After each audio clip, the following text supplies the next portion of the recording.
자, 오늘부터 내신 대비 시작합니다. 자, 그래서 내신 대비에 앞서서 내가 부탁할 사항들이 몇 가지가 있어. 너희들한테 부탁할 사항들 몇 가지 좀 이야기를 해보고 오늘 진도로 좀 넘어가도록 합시다. 자, 먼저 방학 때랑 조금 다르게 자, 이제 내신 대비 때는 테스트를 시행할 거예요. 그래서 매주 테스트가 있습니다. 매주. 그래서 오늘도 테스트가 있어. 알겠지? 다 인상을 이렇게 쓰네. 오늘도 있어요. 오늘 끝나기 전에 시험을 볼 거야. 오늘은 첫날이기 때문에 이렇게 보는데 사실상 이제 테스트를 수업 시간에 보지는 않을 거예요. 수업 시간에 보지는 않을 거고 언제 볼 거냐면은 수업 전에 오셔서 보시는 거예요. 알겠지? 그래서 수업 15분 전에 오셔서 테스트부터 보고 강의실에 입실을 하시는 겁니다. 뭔 말인지 이해돼요? 그래서 그렇게 진행을 할 거라는 거 알고 계세요. 테스트는 항상 미리 와서 좀 봐라. 아시겠어요? 미리 와서 안 본다면은 남아서 볼 거야.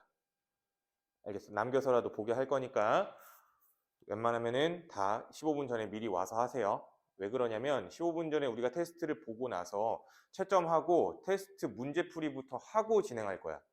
근데 테스트를 안 봐놓고 그걸 하는 게 의미가 있어 없어? 없겠죠. 그치? 그러니까 테스트를 꼭 미리 와서 보셔야 됩니다. 이거 해야 우리가 시험 잘 볼 수 있어. 알겠지? 하자잉.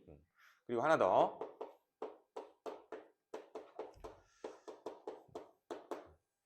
자, 결석 처리 방안에 대한 변화가 조금 있습니다. 결석 처리 방안에 대한. 영현이는 이번에 한번 해봤겠지만, 주연이도 해봤겠지만. 자, 이번에 원래는 내가 동영상을 다 밴드로 계속 올려놓거든. 원래 올려놨는데 안 올릴 거야, 이제는. 왜 그렇게 됐냐면은 누가 봤는지 누가 안 봤는지 확인이 안 돼가지고 조금 내가 좀 출석 체크를 하는데 에러 사항이 좀 있더라고요. 그래서 이번에 좀 바뀐 게 뭐냐면 동영상을 올려놓진 않을 겁니다. 그래서 동영상을 보려면 나한테 요청을 해주셔야 돼. 그래서 어떻게 할 거냐? 밴드 게시글을 내가 올릴 거예요. 나 이렇게 결석을 했는데 결석한 사람들 뭐 동영상 보고 싶으면은 나한테 연락해 라고 이렇게 올려놓을 거예요. 그래서 거기에 댓글에다가 밴드 게시글 댓글에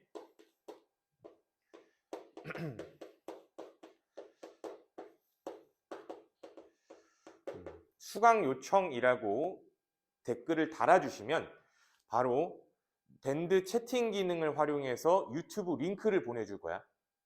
알겠어요? 그래서 그 유튜브 링크를 활용해서 동영상을 들어주시면 됩니다. 아시겠죠? 그러니까 밴드 들어가면 이제 바로 동영상이 있는 게 아니라는 얘기예요. 동영상을 보시려면은 댓글에다가 수강 요청을 해주시면 내가 댓글 링크를 동영상 링크를 보내주겠다라는 얘기죠. 그래서 개개인별로 다 줄 거니까 그거는 걱정하지 말고 그리고 최대한 빠르게 링크를 줄 거야. 그래서 미리 뭐 보내주는 것도 나쁘지 않겠지만은 뭐 내가 당장 듣고 싶어 그러면 좀 기다리면 아마 갈 겁니다. 링크가. 그치, 영애나 어제 되게 빨리 갔지? 그래서 그런 식으로 하실 거라고 생각을 해주시면 될 것 같아요. 아시겠죠? 자, 그리고 또 하나, 내가 부탁할 거 하나.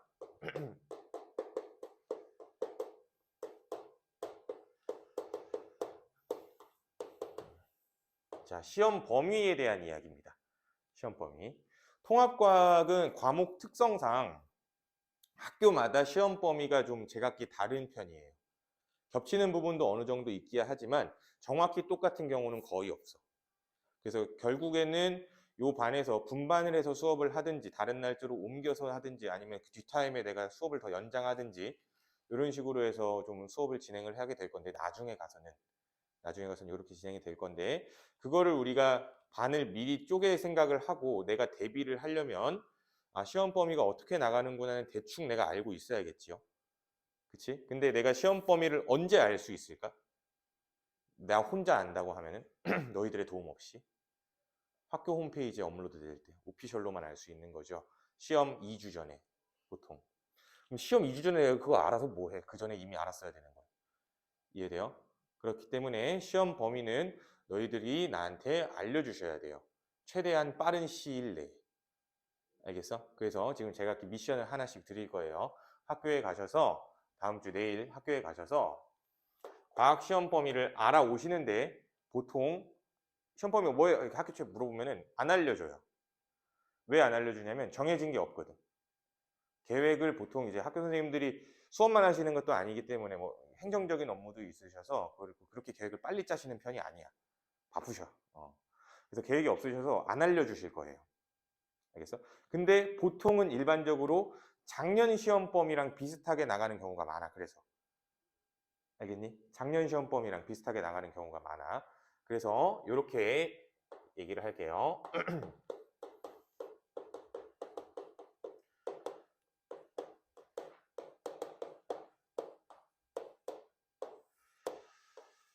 일단 작년 시험 범위를 좀 알아보세요. 선생님한테 물어봐서 작년 시험 범위 좀 알려주세요 라고. 그러면 또 모른다고 하시는 분들이 또 계실 거야. 귀찮아서. 그러면 작년 시험지 좀 볼 수 있을까요? 물어봐. 근데 작년 시험지 경우에는 학교마다 좀 다르기는 하지만 학교 홈페이지에 그대로 웹하드에 올려놓는 경우도 있고요. 학생들 공부하라고. 그럼 그런 경우에는 그냥 다운받으면 돼. 알겠어? 그러면 그 시험지 나한테 주면 내가 알아서 할게, 그거는. 그럼. 근데 시험 범위를 알려주신다라고 한다면 그거를 나한테 다음 주에 알려줬으면 좋겠어. 근데 그 두 가지 경우가 다 해당되지 않는 경우도 있을 수 있겠죠. 두 가지 경우가 다 해당되지 않는 경우에는 이렇게라도 물어봐. 그러면 순서대로는 나가실 건가요? 라고. 알겠어? 순서대로는 나갈 거냐고도 한번 물어봐요. 알겠지? 순서대로 나간다고 하면 사실 문제가 안 돼요. 근데 순서대로 나가지 않는다라고 하면 내가 대비를 해야 되기 때문에 순서대로 나가나요? 라고 물어보세요. 알겠어? 그래서 작년에 모 어떤 학교 같은 경우에는 1단원이 총 몇 개 소단원이야? 6개인가 7개인가 되는데 어쨌든 1단원 소단원 중에서 앞에 3개를 나가고 갑자기 2단원으로 넘어가더니 2단원 중단원의 첫 번째, 2단원 두 번째 중단원의 첫 번째, 2단원 세 번째 중단원의 첫 번째 이렇게 나가는 학교들도 있었어. 다 건너뛰고 그 중간중간에 이제 나중에 또 거기 첫 번째 시험부터 그렇게 범위가 틀어졌으니 계속 징검다리로 시험 범위가 들어갔겠지. 이해돼? 그런 경우도 있거든. 그러니까 다시 정리할게. 작년 시험 범위를 알아오세요. 그치? 시험 범위, 뭐 시험지를 갖다 주시든지 아니면은 작년 시험 범위를 알려주시든지 둘 다 안 된다라고 한다면 뭐 하라 그랬어? 둘 다 안 된다면 순서대로는 나갈 건지 그걸 좀 알아오세요. 베스트는 미리 계획이 잡혀있는 선생님이 계시다면 시험 범위를 알아오는 게 제일 좋겠지만 이해돼요? 그래서 요거를 좀 미리 해주셔야 내가 대비가 가능해요. 자, 그리고 한 가지 더 방금 했던 거랑 좀 연장되는 이야기이기는 한데 시험 범위를 이렇게 막 마음대로 나간다는 얘기는 수업도 자기 마음대로 한다는 얘기거든, 결국에. 왜 그러냐면 전국에 통합과학 전공 과학쌤이 있을까 없을까? 없어요. 통합과학 전공 과학쌤은 없어요. 왜냐면 사범대학에 통합과학 교육과가 없어요. 통합과학 교육과는 있는데 어디에 있냐면 대학원에 있어요. 대학원에. 그래서 석사 출신이라고 하신다면은 예를 들어서 뭐 화학교사 자격증이 있는데 석사를 하나 더 따셔서 통합과학 교육 자격증이 또 있으신 분, 뭐 그런 경우는 있을 수 있겠지만은 정식으로는 없어. 정식으로 또 없다는 이유는 전국에서 매년 이제 임용시험이라는 게 있죠. 선생님 뽑는 임용시험이라는 게 있는데 과목별로 뽑는 인원수가 또 다 달라, 매년. 근데 통합과학은 뽑는 인원수가 제로예요. 통합과학이 신설되고 나서부터도 통합과학 과목을 선생을 뽑질 않아요. 0명 계속. 그래서 없어요, 전국에. 그러면 통합과학 수업이 지금 어떻게 진행되고 있는 거예요, 고등학교에서는?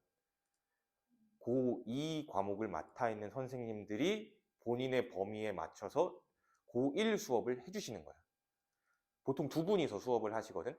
보통 세 분인 학교도 있고 두 분이서 수업을 하신다고 하면 이렇게 하는 거지. 통합과학은 물화생지가 다 있죠. 물화생지가 다 있는데 물리랑 뭐 지구과학은 고2, 고3 물리쌤이 해주시고 화학이랑 생명은 고2, 고3 화학쌤이 해주시고 아니면 생명쌤이 해주시고 이렇게 하는 거야. 자기 전공에 조금 연관된 부분을. 무슨 말인지 이해되죠? 근데 그렇게 수업을 하는데 나도 지금 통합과학 수업도 하고 화학 수업도 하고 그렇게 한단 말이야. 근데 하다 보면은 통합과학에 화학에 나오는 단원이 거의 그대로 나오는 경우가 있어. 다만 깊이가 다를 뿐. 이해돼? 깊이가 달라서 통합과학 수업할 때랑 화학 수업할 때가 사실 달라. 하면 안 되는 거는 통합과학에서 안 해, 웬만하면. 알면 좋은 건 하지만. 무슨 말인지 이해돼? 안 해도 될 건 안 해. 근데 학교에서 그러는 분들이 있어. 예를 들어 화학에서 주기율표 수업을 하는데 주기율표 수업을 하시다가 통합과학 수업에 내려오셨는데 주기율표 수업을 또 해야 돼. 그러면 그거를 화원 수업이랑 똑같이 하시는 분이 계세요.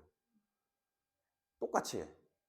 이게 과목에 맞춰서 난이도 조절을 하셔야 되는데 조절을 안 하고 그냥 자기 편한 대로만 수업을 하시는 거야. 그렇게 수업을 하고 교과서에는 안 나오죠. 그럼 어떻게 해? 수업 들어야지. 그거 시험에 나오는데. 뭔 말인지 이해돼? 근데 그런 부분들까지 어느 깊이까지 수업이 들어가는지는 내가 알아요, 몰라요?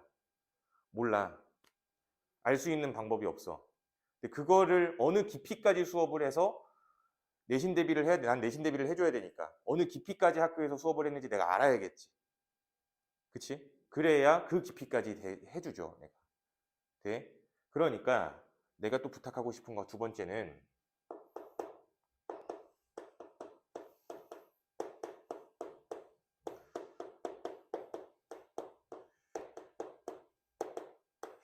학교 수업을 좀 충실히 들어주세요. 학교 수업 충실히 들어. 뭐 그런 친구들이 있죠. 뭐 학원에서 공부를 다 하고 학교에서는 자고. 그리고 시험은 어차피 똑같이 보니까 뭐 잘 보고 뭐 그런 친구들이 있는데 통합과학은 그게 안 돼요. 통합과학은 그게 안 돼. 알겠지? 그러니까 학교 수업을 좀 충실히 들어주시고 학교 수업에서 어느 부분까지 나갔는지 어느 깊이까지 했는지 그런 것들을 매주 나한테 피드백을 주셔야 돼요. 그걸 안 주면 내가 몰라요. 아시겠어요? 근데 그거를 학교 수업을 충실히 듣는데 막 스트레스 받게 막 졸음이 막 쏟아지는데 막 허벅지 찔러가면서 그렇게 하라는 말은 아니야. 알겠어? 그렇다고 뭐 대놓고 졸지도 말고. 알겠어? 대충만 알으라는 거야. 대충이라도. 이 부분에서 여기까지 했어. 근데 이게 뭔지는 정확히 모르겠는데 하긴 했어. 그럼 와서 나한테 그런 소스들을 알려줘. 그냥 단어만 툭 뱉어. 내가 그거 했구나 알 거야. 알겠어요? 이해돼? 그래서 그것들 좀 잘 챙겨주시면 될 것 같아요. 그래서 요거는 우리가 앞으로 해야 되는 뭐 공지고, 요거는 내가 너희한테 부탁하는 거야. 알겠지? 그래서 요거는 패시브죠. 너네들 계속 해야 되는 거. 그리고 요거는 다음 주까지 좀 알아오세요. 아시겠죠? 그래서 이렇게 내가 하고 싶은 말은 정리를 하고 오늘 수업 부분으로 바로 넘어갈게요.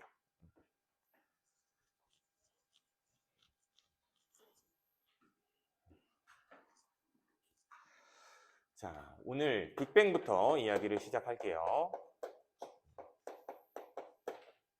빅뱅부터.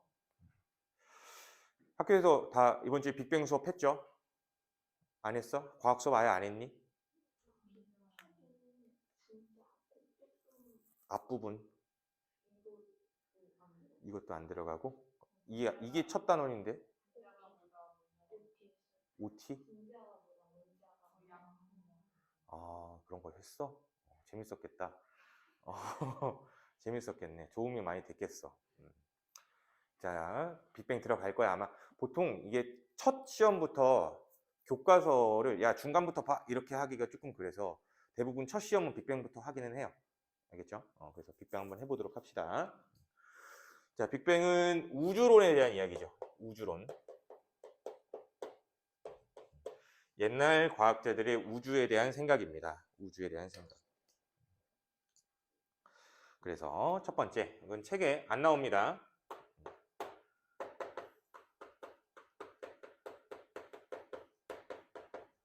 아인슈타인이랑 프리드만에 대한 우주 생각을 아셔야 돼요. 교과서엔 나와. 우공비에 안 나와 있을 뿐이야 지금. 알겠죠? 아인슈타인과 프리드만에 대한 이야기. 아인슈타인은 우주가 정지에 있다라고 생각했어. 그래서 정적 우주론을 주장을 했죠. 그리고 프리드만은 아니야. 우주는 팽창하고 있어. 팽창 우주론을 주장을 했어요. 자, 그럼 여기서 키워드 하나만 더 기억하자. 자, 아인슈타인의 정적 우주론을 주장한 근거는 우주상수라는 상수를 이용하여 정적 우주론을 설명했어요. 우주상수란 무엇이냐? 팽창하려는 것과 반대로 똑같은 힘에 수축하려는 힘이 존재한다 라는 걸 우주상수라는 상수를 도입함으로써 수학으로 설명을 해요. 알겠어? 자, 그래서 정적 우주론을 주장을 한 거야. 우주상수를 도입하자라고 한 거죠. 근데 프리드만 입장에서는 그러면 이 우주상수 도입에 찬성했을까 반대했을까? 당연히 반대했겠죠. 우주상수 도입 반대에 기억해줘.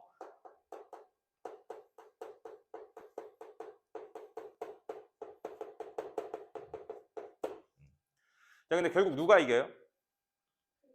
프리드만이 이겨요. 근데 왜 이겼는지 우리가 알아야겠죠. 이 이후에 나오는 과학자 누구 있어요? 허블이라는 과학자가 있어요. 허블.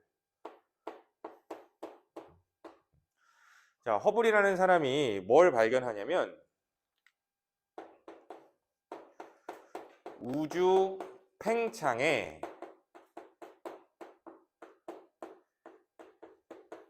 증거를 찾아냅니다. 우주 팽창의 증거를. 자, 이 증거를 우리 용어로 설명을 해본다면은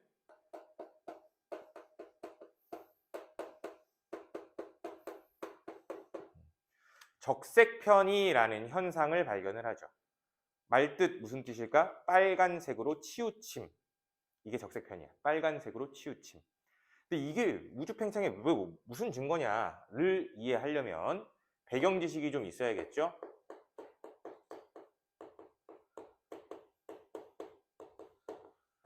스펙트럼에 대한 이해가 있어야 됩니다. 스펙트럼. 자, 스펙트럼의 종류에는 세 가지가 있어. 연속 스펙트럼. 자, 연속 스펙트럼의 키워드는 백색광이죠. 백색광. 무슨 뜻이야? 하얀색 빛. 여기 안에는 빨주노초 파남보가 다 들어있죠. 모든 색깔이 다 들어있어. 백색광. 그러면 이 백색광 어떤 게 나올까? 뭐 형광등이나 백열전구 이런 애들이 백색광을 내뱉는 녀석들이야. 그러니까 형광등에서 나오는 빛, 백열전구에서 나오는 빛을 프리즘에 통과시키면 우리는 연속 스펙트럼을 얻을 수 있다라는 말이 된다는 얘기죠. 자, 그리고 두 번째, 흡수 스펙트럼은 그 연속 스펙트럼 배경에 까맣게 흡수선이 나타나는 스펙트럼을 말하는 거죠. 그러면 흡수 스펙트럼은 언제 나타날 수 있냐면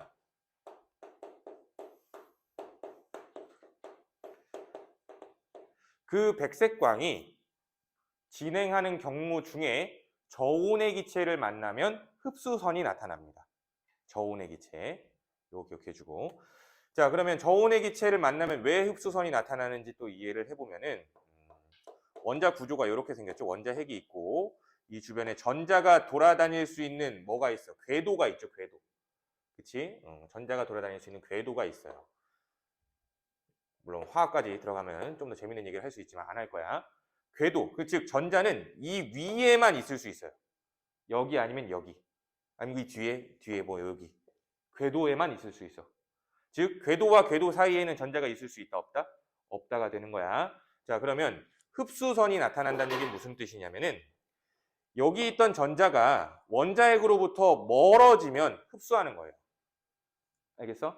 무슨 소리냐면 여기 있던 전자는 이 위로 올라가려면 에너지가 흡수돼야 된다는 이야기야. 왜? 위치 에너지로 따져본다면 원자핵한테 잡아당겨질 때 이 전자는 더 멀리 가면 위치 에너지가 증가하게 되는 거지. 이해돼? 여기 있을 때보다 여기에 있는 게 위치 에너지가 더 크다는 얘기야. 그렇다면 결국에 전자 이렇게 움직일 때는 에너지를 어떻게 해야 된다? 흡수해야 된다. 이런 흡수 때문에 뭐가 일어나는 거예요? 흡수선이 나타나는 거예요. 흡수선이 나타나는 거예요.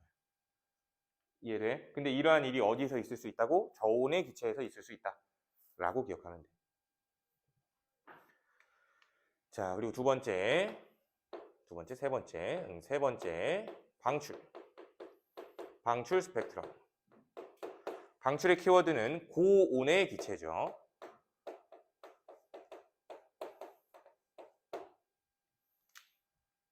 자, 이미 고온이라는 얘기는 에너지를 흡수한 상태라고 생각해야 돼.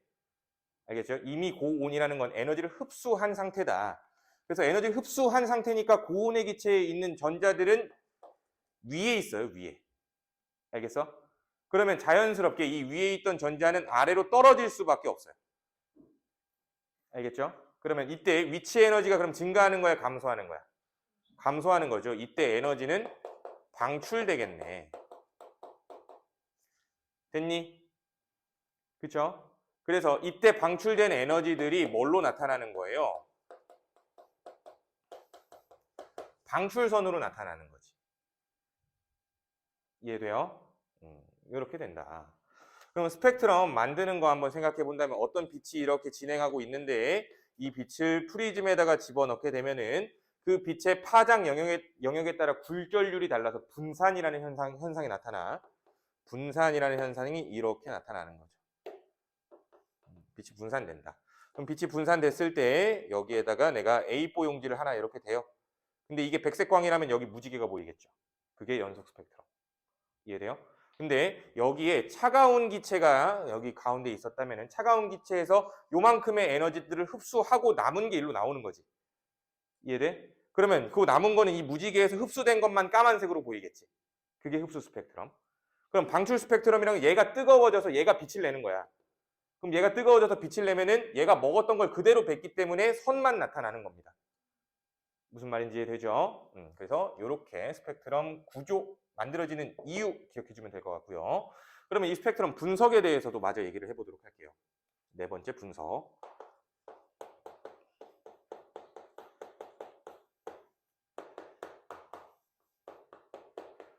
흡수선, 방출선, 얘네들의 위치, 개수, 굵기 이것들이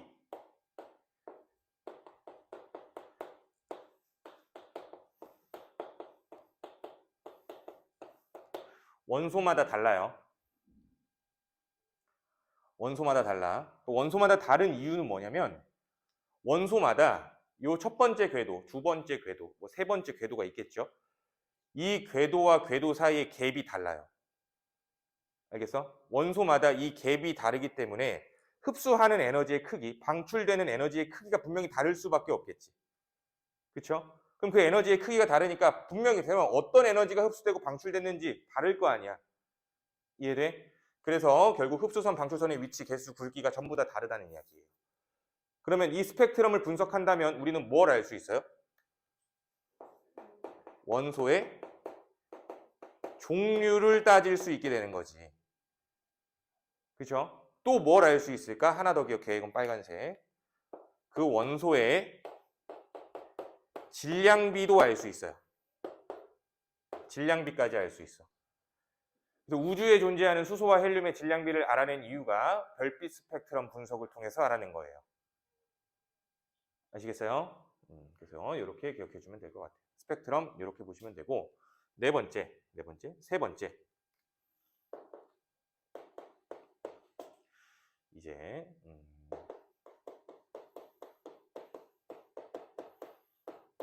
전자기파에 대한 이해가 있어야 돼. 전자기파 말이 좀 어려워 보이는 거지 그냥 이런 파동이 전자기파예요. 이런 파동이 전자기파. 알겠죠? 그러면 이 전자기파에서 중요한 거는 요 마루와 마루 사이의 거리를 뭐라고 불러요? 파장이라고 부르죠. 이 한 파장, 우리 기호로는 뭘로 써요? 이렇게 드립자처럼 써서, 그쵸? 람다라고 읽어주시면 됩니다. 파장의 기호, 람다야. 자, 그러면 전자기파 우리가 고1 수준까지는 세 가지 정도만 기억해주면 됩니다. 세 가지 정도만. 치워버려. 세 가지 정도만 기억하면 돼요. 일단 자외선, 가시광선, 적외선 이렇게. 자, 여기서 가장 피부에 해로운 건 자외선. 자외선 쪽으로 갈수록 에너지가 크다는 얘기야. 파동의 에너지가 크다는 얘기야. 잘 생각해봐. 파동의 에너지가 큰 경우가 뭔지 봐봐. 내가 여기를 잡고 흔들 거예요. 이거랑 전자 후자. 파동의 에너지가 큰 경우는 전자죠. 그치? 빨리 흔든 거. 그럼 봐봐. 빨리 흔들 때 이 파장의 길이는 길어질까 짧아질까? 짧아지겠죠. 그래서 에너지가 클 때 파장의 길이는 짧아요. 그래서 이렇게 기억해. 결국에 에너지랑 파장의 길이는 반비례 관계에 있다라고 기억하면 돼. 그래서 결국 적외선까지 가면은 적외선으로 갈수록 에너지가 커져 작아져? 작아질 거고 파장의 길이는 길어지겠지. 이 순서인 거야. 자, 그러면 이 중간에 나와 있는 가시광선으로 우린 보통 분석을 많이 합니다. 왜? 눈에 보이니까. 눈에 보이는 걸로 분석을 해야 될 거 아니야. 그러니까 가시광선이 빨주노초 파남보가 있는 거죠. 그러니까 빨주노초 파남보도 걔네들의 전자기파가 각각 가지고 있는 에너지 파동이 달라서 결국에는 색깔이 다른 거예요. 이해돼? 그러면 누가 에너지가 크고 누가 작은지는 여기서 나와요. 적외선의 적자가 붉을 적자. 그렇다면은 이쪽에 빨간색이 있는 거예요. 그렇지? 자외선의 자자가 자색 고구마칩 할 때 자자예요. 그렇죠? 그럼 여기 뭐 있어야 돼요? 보라색 있어야 돼요. 그래서 하나만 기억해. 빨간색은 파장이 긴 거야, 짧은 거야? 긴 거야. 요건 기억을 하자. 빨간색은 파장이 긴 가시광선입니다. 알겠어? 자, 그러면 여기서 네 번째.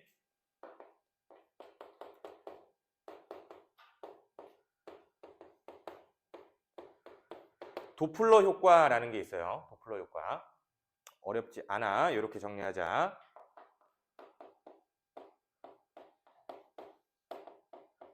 멀어질 때 파장은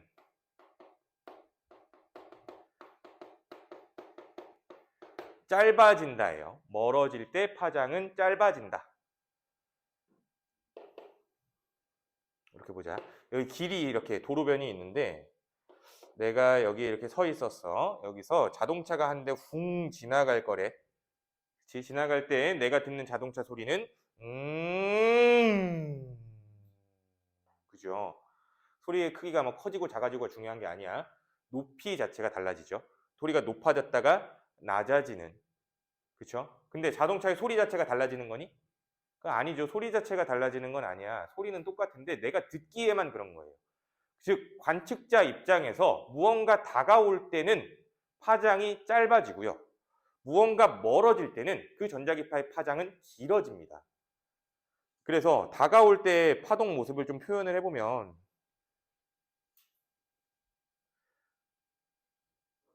이렇게 오는 거죠. 다가올 때. 짜부되는 거야. 이해돼? 그래서 여기에서는 파장 길이가 짧죠. 그러면 나를 지나쳤어, 그 자동차가.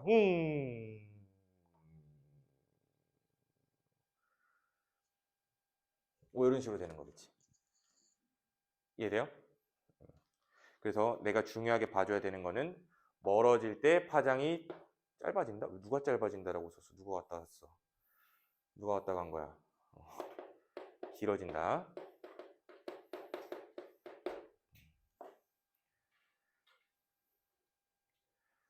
이렇게. 아시겠어요? 그래서 이렇게 보시면 될 것 같아요. 자, 이게 도플러 효과인데 이제 이거를 적색 편의에 묶어서 얘기를 다시 한번 해볼 거예요. 그러면 적색 편이란 과연 무엇일까?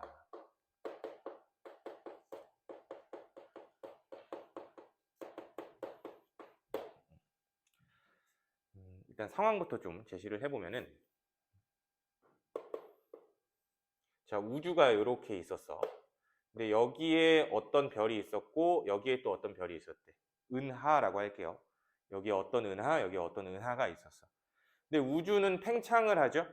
팽창을 하게 되면은 요 별, 요 은하와 은하 사이의 거리가 멀어지지.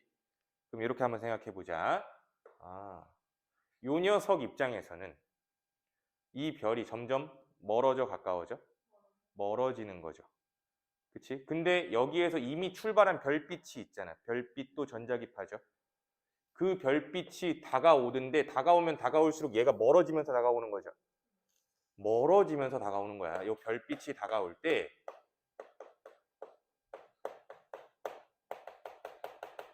멀어지면서 다가오는 거야. 이해돼? 그래서 여기 은하에서 이 별빛의 흡수 스펙트럼을 확인을 해보면은 도플러 효과가 발생한 채로 나타납니다. 이해돼? 그래서 봐봐. 별빛의 흡수 스펙트럼이 만약에 멀어지고 있는 게 아니라 정지 상태에 있을 때의 흡수선을 보면 요로 갈수록 파장이 길어지는 거예요. 요로 갈수록 빨간색이다 라고 생각해주면 돼. 자, 원래 정지 상태에서는 흡수선의 위치가 이렇게 나타난대요. 흡수선 위치 자체가. 근데 실제로는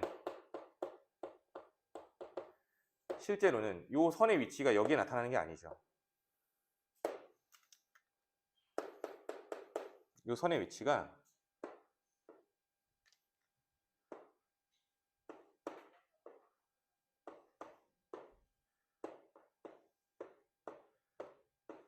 이렇게 나타나는 거야. 어느 쪽으로 치우쳤어요? 빨간색으로 치우쳤죠. 빨간색 쪽으로 치우친다는 게 뭐야? 흡수선이 빨간색 쪽으로 치우친다는 얘기는 파장이 길어진 거죠. 파장이 길어진다는 얘기는 뭐야? 멀어지면서 이 빛이 도달하고 있다는 뜻이야. 이해돼? 그럼 멀어지면서 도달하고 있다? 우주는 팽창하는구나가 되는 거죠. 외부 은하의 별빛에 적색 편의가 나타난다는 얘기 자체가 결국에는 외부 은하는 현재 우리 은하로부터 멀어지는 중이구나. 우주는 팽창하고 있는 거구나 라고 볼 수 있겠지. 이해돼요? 자, 그럼 하나 더. 만약에 어떤 은하의 적색 편의를 봤더니 어떤 은하의 적색 편의는 이것보다도 더 많이 치우쳤어요.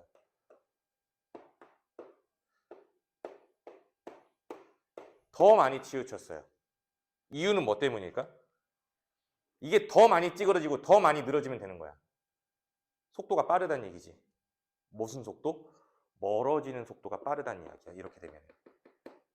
이해돼요? 그 멀어지는 속도를 우리가 용어로 표현하면 뭐라고 얘기하니?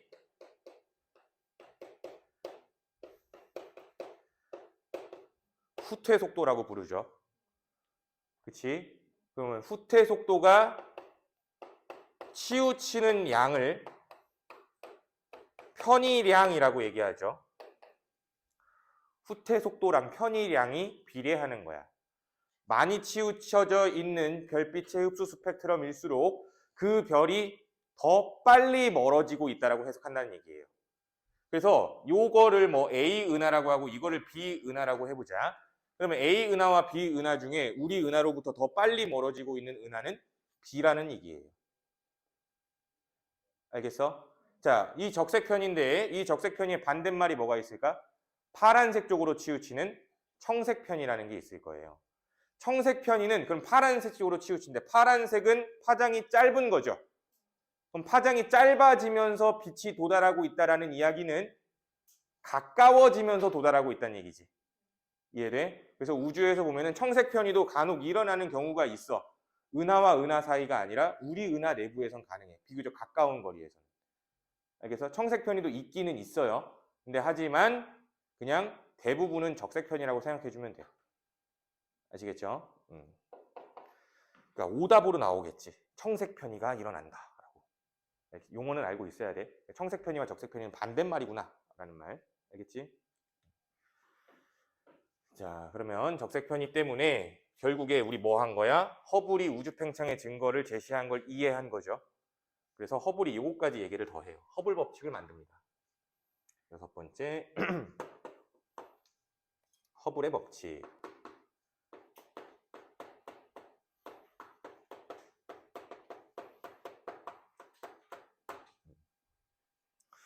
자, 허블의 법칙을 간단하게 말로 표현을 하면 어떤 말이냐면은 방금 이야기했어. 멀리 있는 은하일수록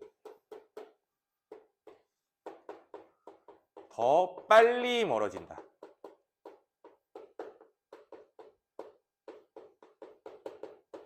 멀리 있는 은하일수록 더 빨리 멀어진다라는 게 허블의 법칙이에요. 원리를 한번 보자. 자, 아까 했던 뭐 우주, 풍선이에요. 풍선에다가 내가 점을 이렇게 이번엔 3개를 찍었어. 3개를 찍었어. A, B, C라고 이렇게 3개를 찍었어. 자, 그러면 이 풍선의 마개를 열어서 풍선의 크기를 약 2배 정도 크게 만들었대요. 그러면 이번엔 A, B, C가 이렇게 있겠죠. 이렇게 있겠죠. 서로 멀어졌죠. 팽창을 하니까. 보면은 B 입장에서 보면은 A도 멀어졌고요. B 입장에서 보면은 C도 멀어졌어. 근데 A의 입장에서 B가 A를 봤을 때는 A는 이만큼 멀어졌는데 C는 요만큼밖에 안 멀어졌죠. 이해돼? 즉, 더 멀리 있는 은하일수록 팽창을 했을 때 멀어지는 효과가 훨씬 더 크다는 얘기지. 이해됩니까? 그래서 요게 팽창의 원리예요. 그럼 잘 봐봐. 그러면 또 B 입장만이 아니라 A 입장에서 봐도 B는 멀어지죠. A 입장에서 봐도 C를 봐도 멀어지죠. 그럼 잘 생각해봐. A 입장에서 본 B와 C 중에 누가 더 빨리 멀어지니? C가 더 빨리 멀어졌겠죠. 왜? 멀리 있으니까. 이해돼요? 그럼 C 입장에서는 누가 더 빨리 멀어지니? A와 B 중에? A. 다 멀어지네요. 서로 다 멀어지네요. 가만히 있는 게 있어 없어? 없어요. 그렇다는 이야기는 하나 더. 팽창이라는 현상에서 팽창의 중심은 있는 거야 없는 거야? 없다잉. 우주 팽창의 중심은 있지 않아요. 즉, 뭐 우리 은하를 중심으로 우주는 팽창한다. 다 개소리예요. 알겠지? 자, 그러면 허블 법칙을 정리하면 이렇게 돼. 그래프로 정리를 한번 해보자잉. 세로축이 후퇴 속도, 멀어지는 속도죠. 가로축이 우리 은하까지의 거리.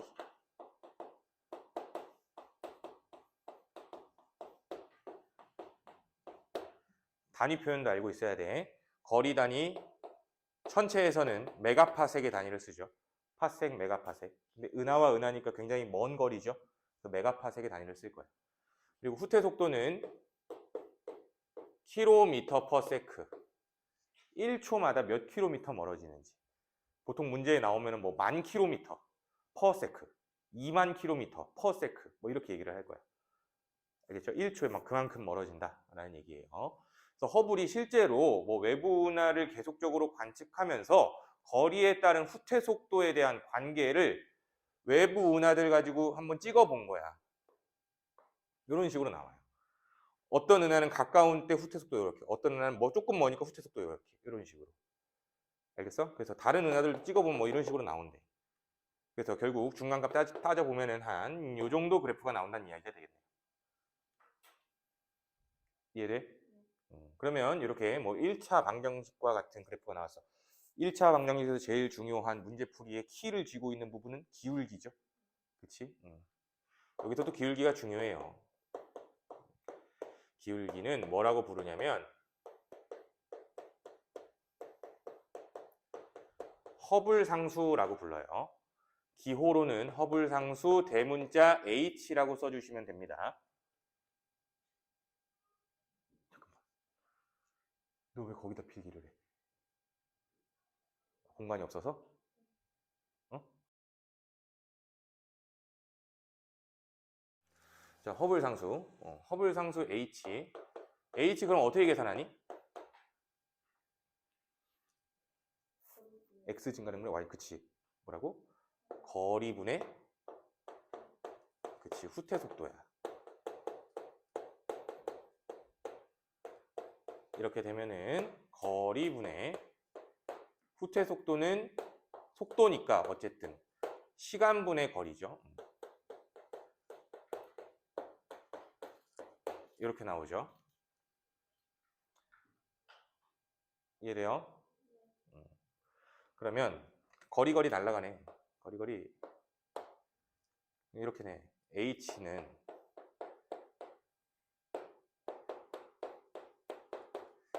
결국 시간분의 1이죠. 그럼 후퇴 속도에 대한 시간, 빅뱅에 대한 시간이라는 거는, 팽창에 대한 시간이라는 거는 한 점으로부터 폭발이 일어나서 현재까지 계속 팽창하고 있는 데까지 걸린 시간이죠.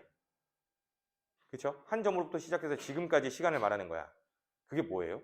우주의 나이죠. 여기서 말하는 시간이라는 건 우주 나이야. 그래서 우주 나이와 허블 상수는 역수 관계에 있습니다. 반비례 아니야. 역수야 그냥. 알겠니? 역수예요, 역수. 자, 그러면 이렇게 한번 해보자. 자, 어떤 시기에 우주에 대한 허블 그래프가 이렇게 나온대요. 어떤 시기의 우주에 허블 그래프가 이렇게 나오고, 어떤 시기 우주의 허블 그래프는 이렇게 나왔대. 오케이? 이해돼? 그럼 여기에서 A 시기와 B 시기에서 허블 상수는 누가 더 커요? A가 큰 거죠. 기울기니까. 그러면 우주의 나이는 누가 더 많아요? B가 많은 거야. 이해돼? 그러니까 A는 뭐 예를 들어 몇 억만 년 전에 뭐 허블 그래프를 그려본 거고, 그리고 뭐 요거는 우리가 현재 그려본 거고, 뭐 이런 느낌인 거지. 이해돼? 그래서 시간의 흐름에 따라 이 허블 그래프는 그래프가 어떻게 돼요? 기울고 있는 거예요. 시간이 흐름에 따라 허블 그래프는 점점 기울고 있는 겁니다. 팽창하는 정도가 조금씩 약해지고 있다는 얘기가 되겠지. 폭발력에 의한 팽창이니까. 이해돼요? 그래서 요게 허블 상수. 자, 그럼 하나만 더. 허블 상수가 이거 허블 상수를 구하시오라는 서술형 문제가 나온 적도 있거든. 근데 그때 대부분 애들이 계산을 하긴 했는데 기울기만 구하면 되는 거니까 틀린 이유가 뭐 때문에 틀렸냐면 단위를 안 써서 틀렸어요. 허블 상수의 단위 한번 구해볼까요? 허블 상수의 단위는 킬로미터 퍼 세크 퍼 메가 파섹이죠. 그치? 후퇴 속도의 단위 퍼 거리의 단위 이렇게 쓰는 거예요. 계산은 실제 수치를 준다면 그냥 기울기 구하면 되는 거고요. 이해됐죠?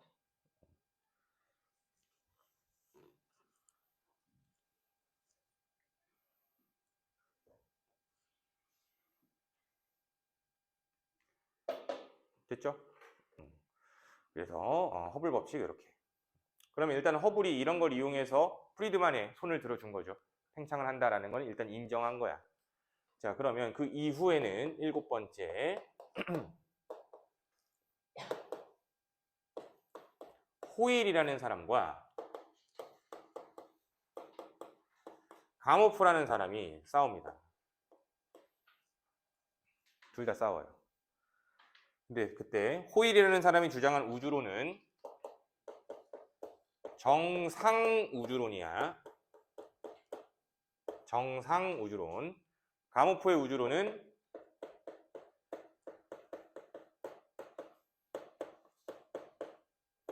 빅뱅 우주론이에요.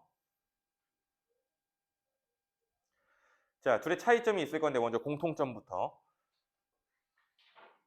허블 다음으로 나온 우주론이기 때문에 호일과 가모프 모두 우주가 팽창한다라는 사실은 사실 인정을 하겠죠. 이해돼요? 사실 인정을 하는 거야, 우주 팽창은. 그러면 차이점은 호일의 우주에서는 은하들이 뭐 이렇게 있었대. 팽창을 한대요. 팽창을 하면 얘네 있고 여기에 중간중간에 새로운 물질들이 나타난다는 얘기야. 이해돼요? 그럼 봐봐. 결국에는 팽창을 할 때 새로운 물질들이 만들어지기 때문에 우주의 질량은 증가하죠. 그치? 이 노란색만큼 우주 전체 질량이 증가했을 거 아니야. 그때 우주의 크기는 그만큼 또 증가를 하죠.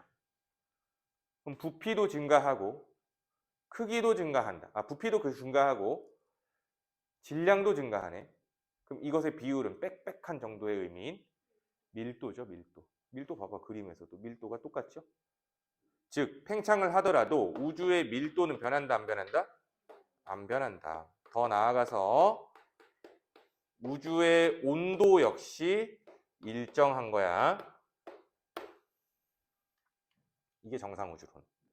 그럼 빅뱅 우주론은 우주가 이렇게 있어. 커집니다. 똑같아요. 커져도. 즉, 우주의 질량은 일정한데 우주의 크기만, 부피만 커지는 거야. 그럼 이럴 경우에 우주의 밀도, 빽빽한 정도, 밀도는 감소하겠죠. 결국 빅뱅 우주론에서 우주의 온도는 감소하는 거죠. 시간이 지남에 따라. 이해돼? 지금 이 시간에도 우주의 온도는 계속 감소 중인 거예요. 이해됩니까? 그래서 요건 하나 좀 상식으로 알고 있읍시다. 현재 우주 온도가 약 2.7 켈빈이에요.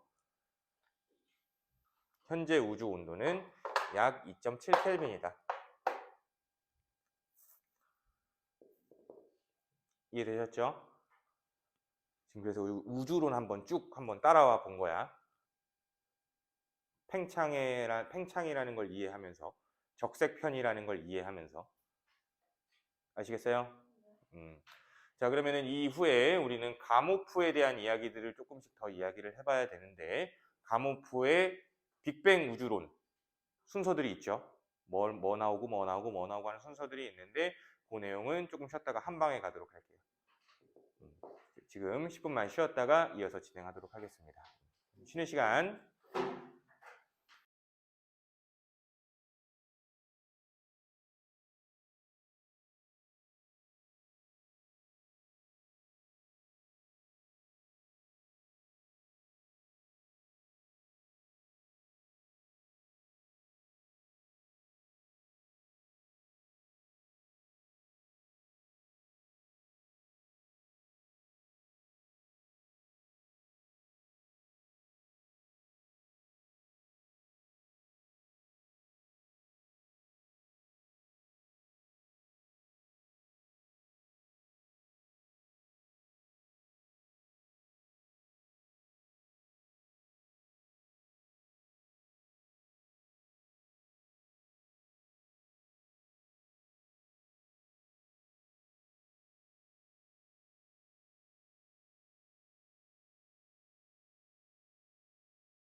빅뱅 과정에 대한 이야기를 할 겁니다. 빅뱅 과정. 봅시다. 자, 먼저 대폭발부터 시작하죠. 대폭발.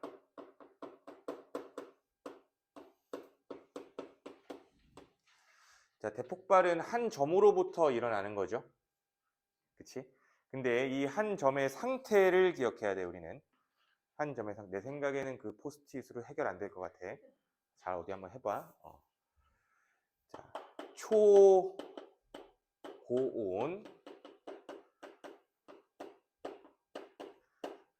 초고밀도 상태의 한 점으로부터 폭발이 일어났어요. 뻥 하고. 그 흑발의 그 힘 때문에 지금까지도 팽창하고 있다는 거예요, 결국엔.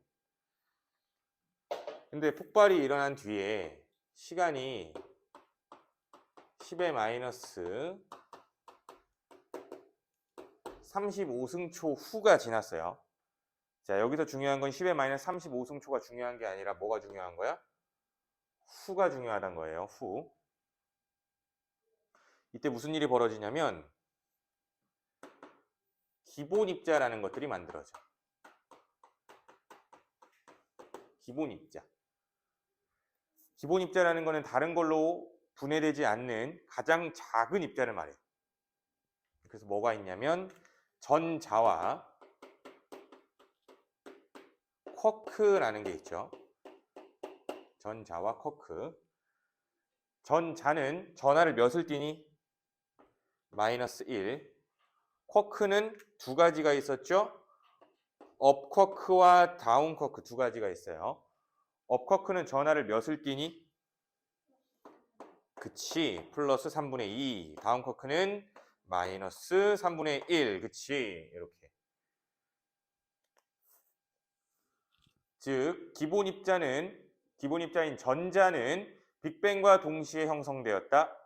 틀렸죠? 후예요. 알겠어? 후예요. 후. 자, 그리고 시간이 좀 더 지나요. 10의 마이너스 6승초 후에 양성자라는 것과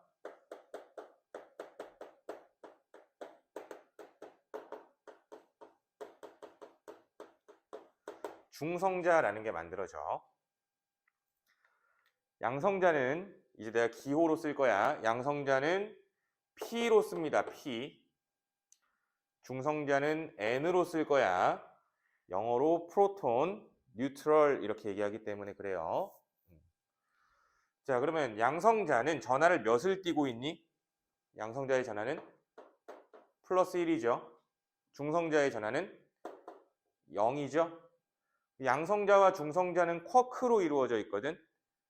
쿼크 3개로 이루어져 있어요. 양성자는 플러스 1의 전하량을 갖는다는 이야기 자체가 어떤 일이에요?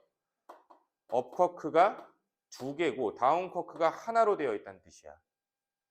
그래서 그림으로 표현을 해보면 양성자가 있어. U, U, D 뭐 이렇게 그림으로 표현을 해요.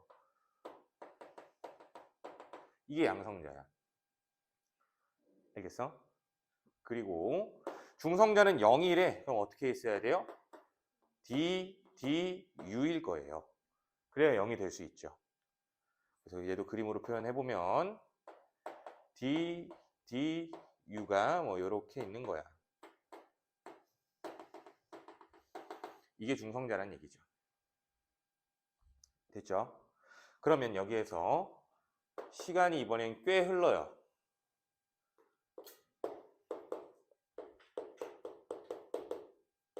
(3분) 후. 여기에선 시간이 중요해. 3분 후. 이때 뭐가 만들어지냐면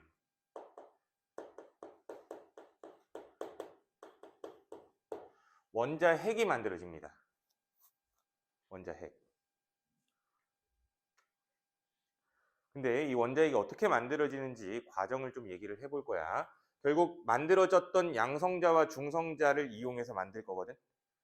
그러면 초기 상태 때 양성자랑 중성자가 처음에 개수비가 1대 1이었어요. 처음에 똑같았어. 근데 이 똑같다는 이야기를 이런 식으로 표현하기도 해요. 중성자가 양성자로 변환되기도 하고 양성자가 중성자로 변환이 일어나기도 해요. 근데 이 변환이 되는 정도가 비슷한 정도로 일어났다는 이야기야. 그럼 여기서 우리가 한 가지 배경 지식, 양성자랑 중성자의 질량 비는 1대 1이에요. 질량이 거의 비슷해. 거의 비슷한데 중성자가 양성자보다 밥을 한 그릇 정도만 더 먹은 거야. 몸무게는 똑같은데 중성자가 양성자보다 조금 더 무거운 거예요.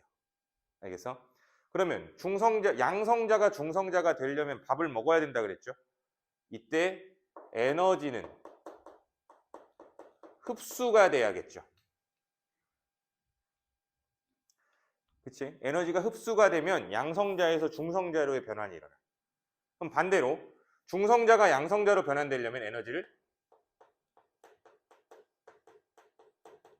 방출해야 되는 거야. 되니?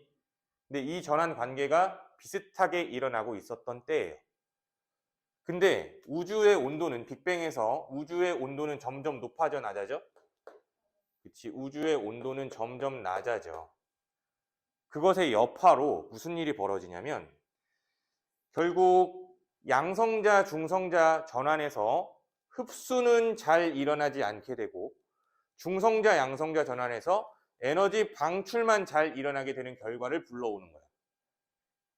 온도가 낮아지니까. 즉, 우리 잘 생각해봐.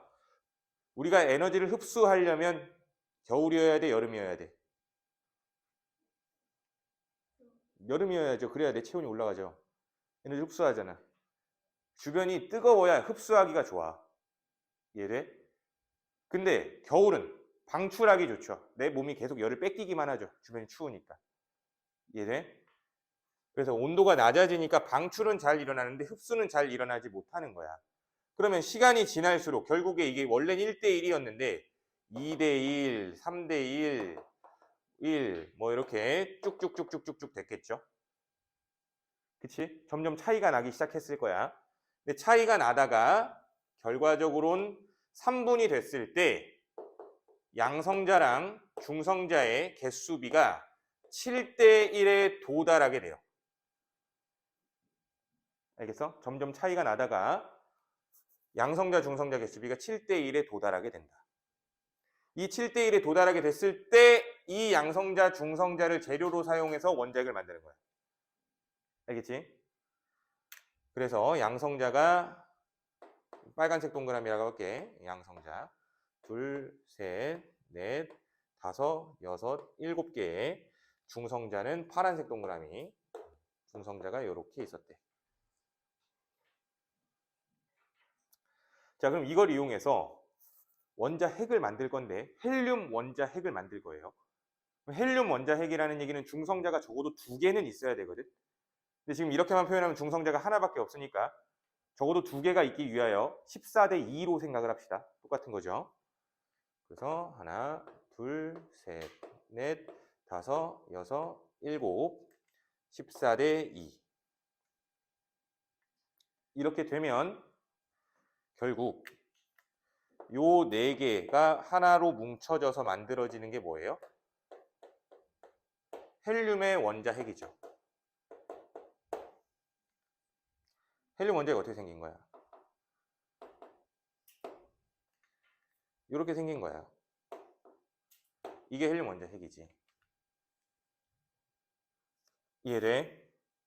그리고 중요해 하나 더 뭐냐면 요 나머지 양성자들, 이 나머지 양성자들이 뭘까?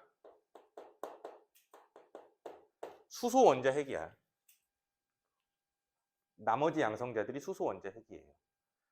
그러면 수소 원자핵은 빅뱅 이후 3분 후에 만들어졌다. OX, X. 양성자 그 자체가 수소 원자핵이라며.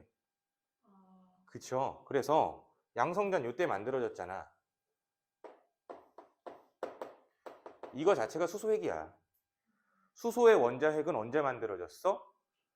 양성자가 만들어질 때. 저 양성자 자체가 수소 원자핵이에요. 아시겠어요? 그러니까 어쨌든 원자핵, 이때 만들어진 원자핵이 일단 헬륨 원자핵이 만들어졌다 이 얘기죠. 그러면 결국 여기에서 우리가 봐야 되는 거는 수소 원자핵과 헬륨 원자핵이 결국 나중에 수소 원자, 헬륨 원자가 될 건데, 수소 원자핵의 개수가 12개일 때 헬륨 원자핵의 개수가 하나 정도로 개수비가 12대 1로 나오죠. 그치? 근데 내가 요 알갱이들의 질량 자체는 거의 비슷하다 그랬죠. 그러면 요 12마리의 전체 질량, 총 질량,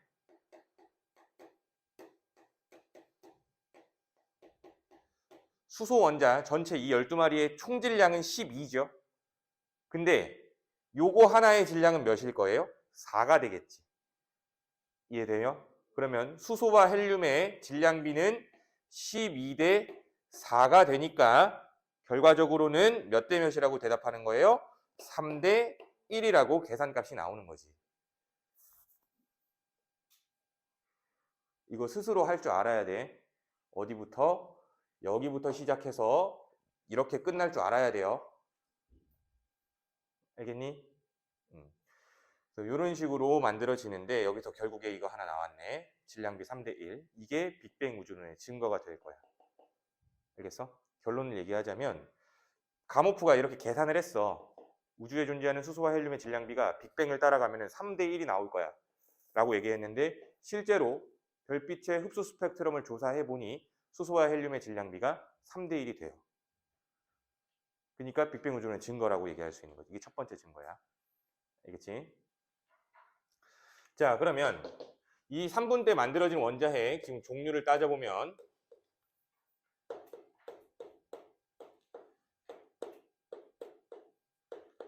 헬륨 원자핵이 하나 만들어진 거죠.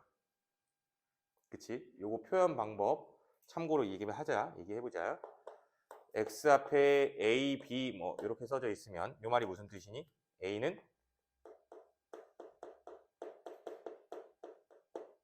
양성자 수죠. B는 양성자 수 더하기 중성자 수야. 오케이? 간단하게 생각하면 돼. 원자핵을 이루고 있는 입자의 개수를 말하는 거야. 그치? 그럼 얘 원자핵을 이루는 입자 개수 몇 개야? 4개잖아. 그래서 4라고 쓴 거예요. 그럼 다시 위에서 아래를 빼면 중성자 개수가 나오겠지? 그치? 그것도 좀 염두를 해두시고요. 어쨌든 3분 후에 이런 원자핵이 만들어요. 여기 2 플러스는 왜 쓴 거야? 원자핵이니까. 전자 2개가 안 붙었으니까. 그쵸? 이렇게 쓰면 원자핵이 되겠지. 자, 이거 말고도 다른 녀석들도 만들어져요. 어떤 녀석들이 만들어지냐면 수소. 만들어졌어.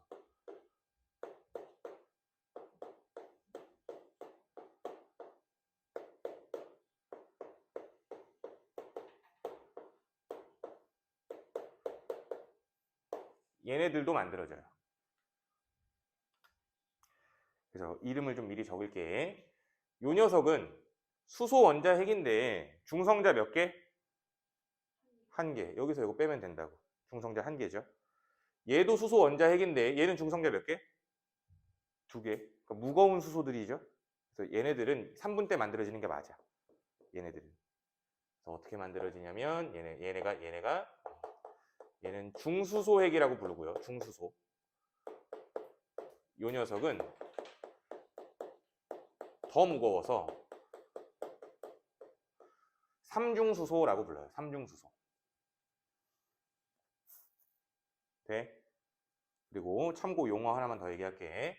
그래서 이렇게 중수소, 삼중수소, 그리고 일반적인 수소까지 해서 이런 애들 뭐라고 불러요? 동위원소라고 불러요. 동위원소. 그냥 용어라고 알고 있어. 동위원소.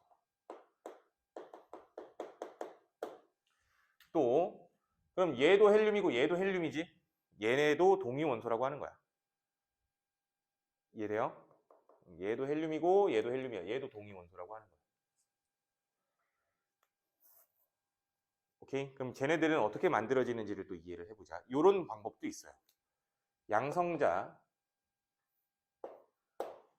중성자 붙어요.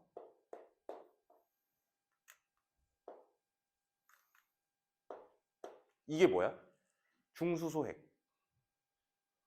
그치? 3분 때 이런 일도 벌어져. 얘가 중성자랑 부딪히면 이건 뭐예요? 삼중수소 핵. 또 얘가 양성자랑 부딪히면 헬륨의 동위원소 핵이죠. 이 녀석. 또 각각 이 녀석들이 얘는 양성자랑 얘는 중성자랑 부딪히면 헬륨 원자 핵이 또 만들어지는 거지. 돼? 그래서 빅뱅 이후 3분 후에 만들어진 원자 핵의 종류를 따지시오 한다면 요 새끼랑 요 새끼랑 요 새끼랑 요 새끼가 3분 때 만들어진 원자 핵들이에요.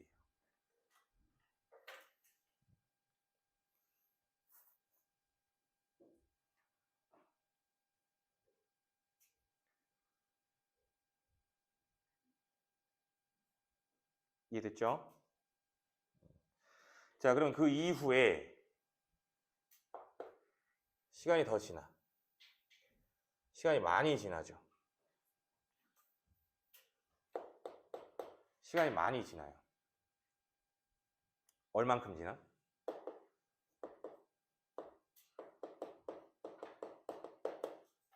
(38만 년) 후. 이때 비로소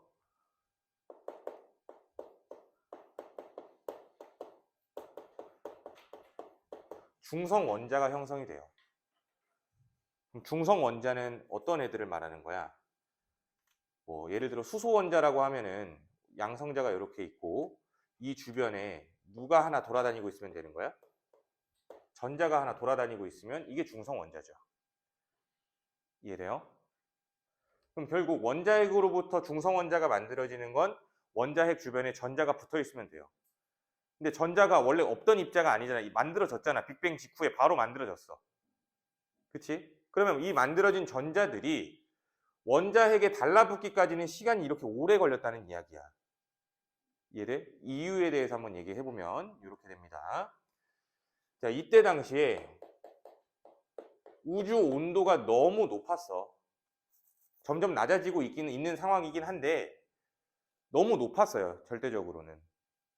너무 높아서 전자의 속력이 너무 빨랐던 거지. 이해돼?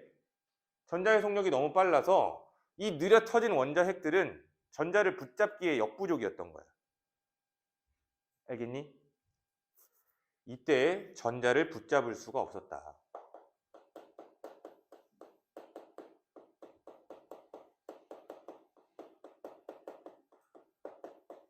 이렇게. 근데 시간이 지나면서 우주의 온도가 점점 어떻게 된다고? 점점 낮아진다 그랬죠. 그럼 이때 전자의 속력이 느려졌겠지. 느려져서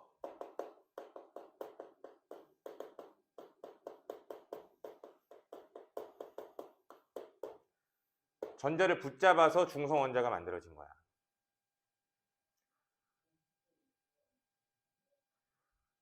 이해돼요? 근데 여기서 중요한 키워드 하나 있어.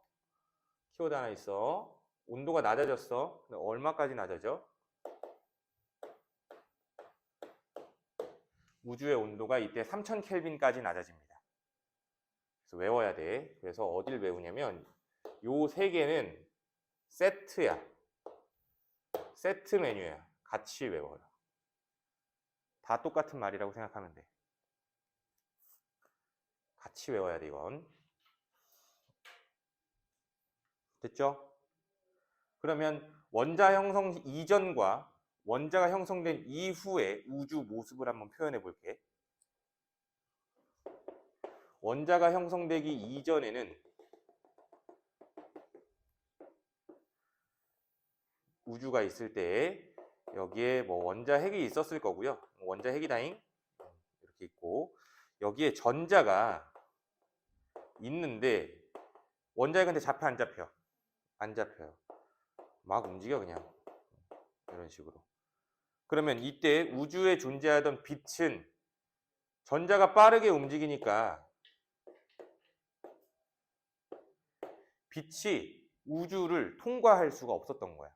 빛의 직진이 불가능하다는 얘기죠. 그래서 이 상태가 어떤 상태냐면은 빛과 물질이 뒤섞여 있는 혼합 상태라고 얘기를 해요. 빛과 물질이 혼합되어 있는 상태. 그래서 용어적으로 해석한다면 이걸 카오스의 상태라고 해요. 카오스의 우주 상태다. 그럼 빛과 물질이 이렇게 혼합되어 있으면 빛이 뻗어나가지 못해서 우주가 뿌옇게 보였대. 그래서 이때 우주의 상태가 불투명한 우주.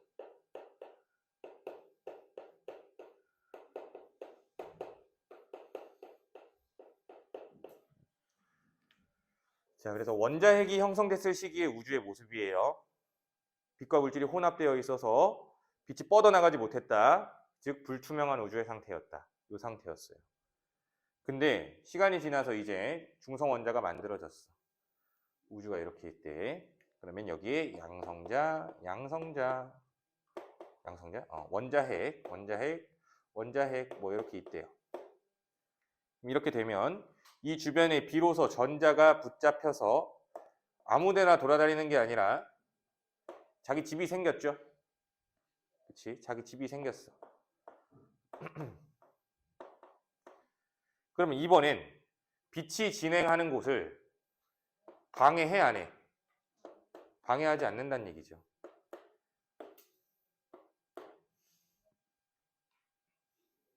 이해돼요?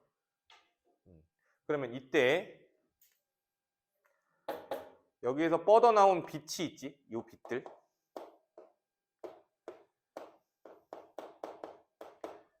요 빛들은 우주 전체에 고르게 퍼져나갔을 거야.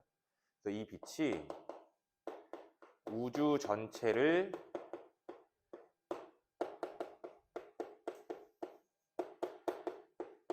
채운다가 되는 거야. 그래서 이때 비로소 빛과 물질이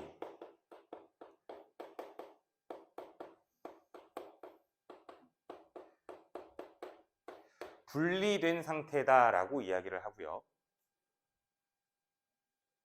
비로소 우주는 투명해졌다라고 합니다.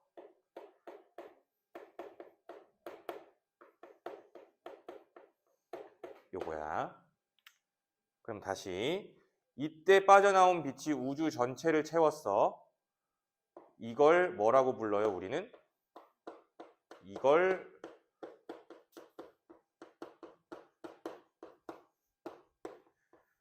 우주 배경 복사라고 부르는 거야.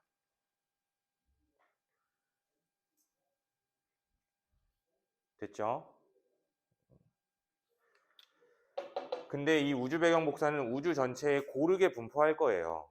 고르게 분포하는데 키워드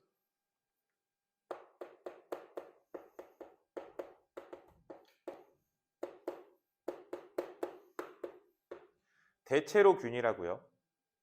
좀 더 디테일하게.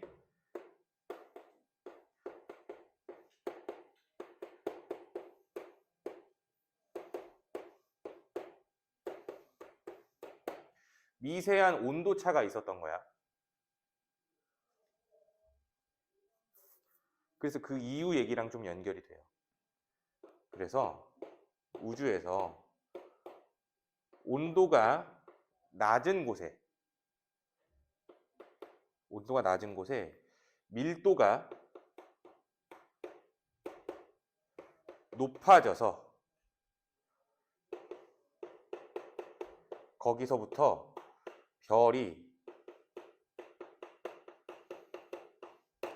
탄생하기도 했어요. 나중에. 이건 나중 일이에요.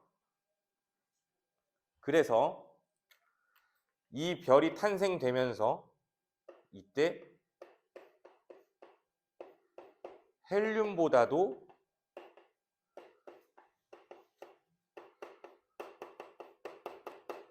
무거운 원소가 우주에 생성되기 시작한 거지.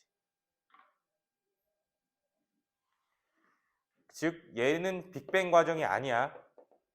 빅뱅 과정 여기까지 끝난 거다잉. 알겠어? 즉 빅뱅 때 헬륨보다 무거운 원소가 돼? 안 된다잉. 그렇게 기억해 주시면 되고. 자, 그럼 우주 배경 복사 조금 더 이야기를 나가 볼게요. 우주 배경 복사는 언제 시작됐어? 우주의 온도가 3000켈빈일 때 시작됐어요. 38만 년 후에 시작됐어요. 시작된 거 이때. 중성 원자가 형성됐을 때 시작됐어요. 근데 이후 우주의 온도는 계속적으로 낮아졌죠. 그치? 우주의 온도는 계속적으로 낮아져서 현재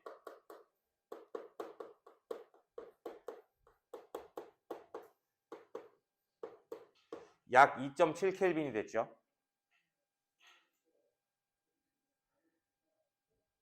그럼 이 2.7켈빈일 때 우주 배경 복사의 파장값은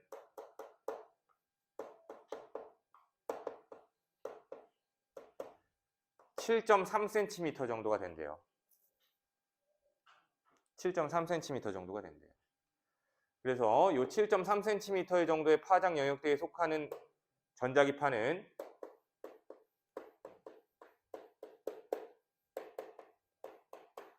마이크로파예요. 그래서 현재 우주 배경 복사는 우주 전체에 퍼져 있으며 마이크로파로 관측이 된다는 거야. 그럼 결국 무슨 소리야? 우주의 온도가 낮아질 때 파장은 길어져 짧아져? 길어집니다. 알겠어? 즉 3000켈빈일 때의 복사 파장과 2.7켈빈일 때의 복사 파장을 비교하면 파장은 점점 길어진다고 생각하면 돼. 알겠니? 그래서 3000켈빈일 때 방출된 우주 배경 복사가 현재는 이걸로 관측이 된다는 거야. 이거를 예측했어. 누가? 가모프가. 근데 실제로 관측됐어. 그래서 빅뱅 우주론의 두 번째 증거, 우주 배경 복사. 이해돼요? 자, 그러니까 우주 배경 복사, 이 빅뱅 우주론의 증거 두 가지는 맥락이 같아요. 아, 이렇게 되겠지? 응, 그렇게 되네. 그게 증거야. 아시겠어요? 자, 그래서 이렇게 기억해 주면 좋을 것 같네요. 됐죠? 자, 그러면 책으로 우리가 필요한 그림 정도만 좀 같이 보고 오늘 마무리를 좀 할 거야. 자, 우주 배경 복사부터 볼게요. 14페이지로 넘어가 봐. 14페이지에. 자, 우주 배경 복사 예측. 자, 빅뱅 우주론에서는 우주의 온도가 약 3000켈빈일 때, 중요한 말이죠. 3000켈빈일 때 방출된 빛이 우주 팽창 때문에 온도가 낮아져서 현재는 수켈빈에 해당하는 우주 배경 복사로 관측될 거라고 예측했어요. 근데 펜지어스랑 윌슨이라는 두 명의 과학자가 이 사람 전파 연구자들이었는데 계속 신호 잡음이 들어오는 걸 느낀 거예요. 자기들의 데이터에. 근데 그게 모든 하늘에서 거의 같은 세기로 관측이 되는 거야. 그게 없는 곳이 없다는 거죠, 지구상에. 그래서 결국에 모든 방향에서 같은 세기로 관측되는 우주 배경 복사라는 거를 발견했어요.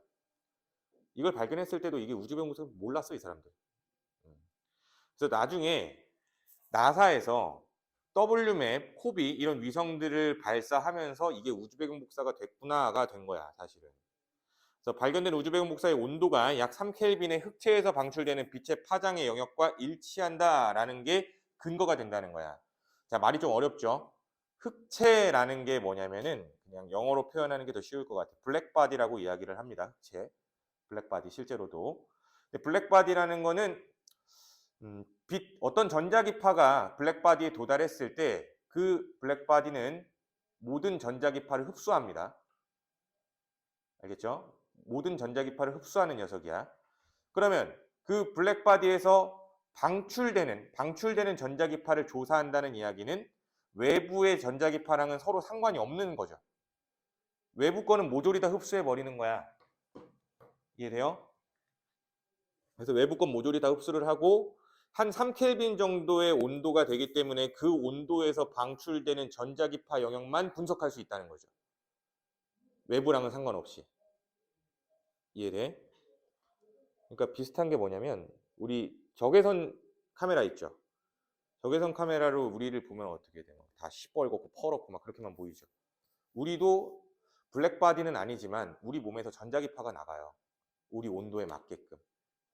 36.5도씨에서 전자기파가 있다고. 이해돼요? 근데 우리는 그것뿐만이 아니고 외부에서 들어온 전자기파를 반사하는 것도 같이 나가겠지. 그치? 근데 외부에서 들어와서 반사되는 거는 블랙바디의 경우에 없다는 거야, 그런 게. 다 고조리 흡수되니까. 이해돼요? 그래서 흑체라고 얘기를 하는 거예요. 그래서 흑체로 하는 게 오차가 없다는 이야기지. 왜? 그 흑체 자체가 방출하는 복사 파장만 볼 수 있으니까. 이해돼? 근데 이게 3켈빈의 흑체에서 방출되는 전자기파와 우주 배경 복사의 전자기파가 같았다라는 얘기죠. 이해돼? 그런 말은 무슨 뜻이야? 결국에 우주의 현재 온도가 약 3켈빈, 2.7켈빈이다라는 얘기가 되겠죠. 참고 자료로 오른쪽 쪽날개에 보시면은 그래프가 하나 나와 있어. 그 실선 그래프가 3켈빈 정도가 되는 흑체에서 방출되는 전자기파의 파장 영역대예요. 이해돼? 근데 이 파장 영역대에 맞게끔 우주 배경 복사의 세기들이 전부 다 관측이 됩니다. 점점점점 찍혀 있는 거. 이 그래프 위에 올라가 있죠. 돼? 그래서 이게 일치한다라는 게 빅뱅 우주론의 증거다라고 생각해 주면 됩니다. 흑체가 뭔지 뭐 이거 안 나와. 이거 서술하시오. 이런 문제 안 나와요. 알겠어? 자, 그러면 그 밑에 이제 발견까지 받고 분포 봐봐. 분포. 우주 배경 복사는 대체로 균일하게 분포하지만 미세한 온도 차이가 있다라고 얘기를 하고 있네요. 그래서 완전히 균일이라고 하면 돼? 안 돼? 안 되겠지요. 자, 우주 배경 복사 분포 분석을 한번 해보면 밑에 위성 사진이 몇 가지 있을 겁니다. 그치? 위성 사진이 있을 거야.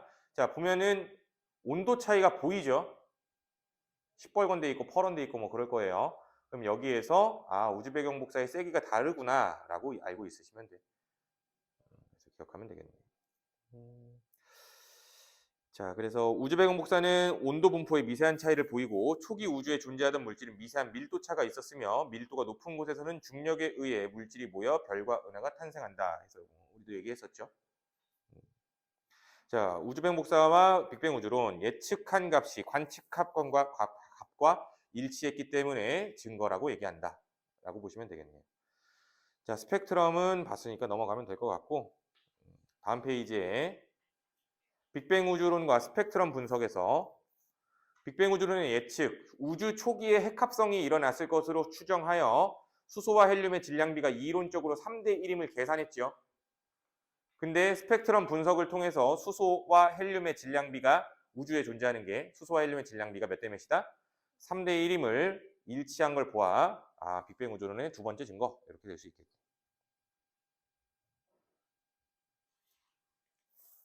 이해돼요? 자, 그러면은 뒤에 같이 몇 문제 좀 풀어보고 오늘 테스트를 볼 거야.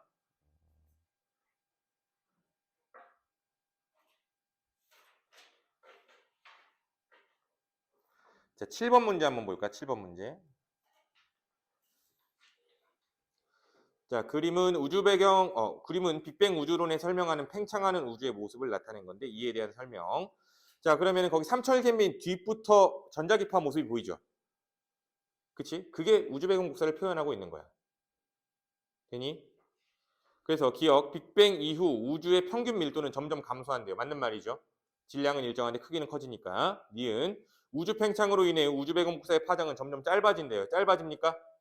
길어지죠. 우주가 팽창하면 우주 배경 복사의 파장은 길어집니다. 자, 우주 배경 복사는 우주의 온도가 약 3000켈빈일 때 방출되었다. 맞는 말이죠. 그냥 그림 해설하면 되는 거였네. 자, 8번에 좋은 그림이 하나 있어. 가 그림을 봐봐. 빅뱅으로부터 38만 년 후의 우주 상태에서 지금 꼬불꼬불한 게 보이는 게 우주 배경 복사예요. 근데 우주가 팽창하면서 현재 우주까지 봤을 때 우주 배경 복사가 점점 파장이 길어지고 있죠. 그럼 현재 우주에서 우주 배경 복사는 마이크로파로 관측이 된다라고 했습니다. 오케이? 이렇게 보시면 되고. 자, 그러면 기억. A시기의 우주의 온도는 3000켈빈이래. 맞죠? 그래서 온도 외워야 돼. 우주 배경 복사는 모든 하늘의 모든 방향에서 관측이 된대요. 맞는 말이지. 자, 현재 관측되는 우주 배경 복사는 약 3켈빈의 흑체 복사에 해당한대요. 맞니? 맞는 말이지. 이렇게 풀어주면 돼. 크게 어렵지 않죠? 자, 그러면은 일단 오늘 수업은 여기까지만 이야기를 할 거고요. 지금부터 바로 테스트를 좀 보도록 하겠습니다. 오케이.